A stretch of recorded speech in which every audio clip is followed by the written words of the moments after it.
નમસ્કાર, હું Rinku Prajapati public India ન્યૂઝમાં આપનું સ્વાગત કરું છું। શરૂઆત કરીએ આજના સમાચારની। આણંદમાં રવિવારે 42.5 ડિગ્રી જેટલું તાપમાન નોંધાયું। આણંદ જિલ્લામાં છેલ્લા 5 દિવસથી અંગ દજાડતી ગરમીને લઈ ઓરેન્જ એલર્ટ જાહેર કરાયું હતું। છેલ્લા 2 દિવસથી આણંદ જિલ્લામાં 44થી વધુ ડિગ્રી તાપમાનનો પારો પહોંચ્યો હતો। રવિવારના દિવસે સવારથી ગરમીમાં જિલ્લાવાસીઓ આંશિક રાહત મેળવી હતી। આણંદ કૃષિ યુનિવર્સિટીના હવામાન વિભાગના જણાવ્યા મુજબ છેલ્લા 4 દિવસથી આણંદ જિલ્લામાં શરીરને દજાડતી ગરમીનો અહેસાસ થયો હતો।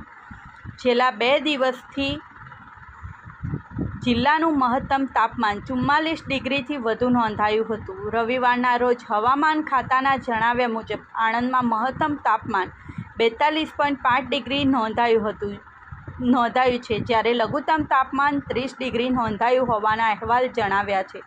રવિવારના સવારથી આણંદ જિલ્લામાં પવનની ગતિ 9.1 રહેવા પામી છે, જેના લીધે જિલ્લાવાસીઓએ કાળઝાળ ગરમીમાં થોડા અંશે રાહત મેળવી છે। આ સાથે આજના સમાચારને અહીં સમાપ્ત કરીએ છીએ।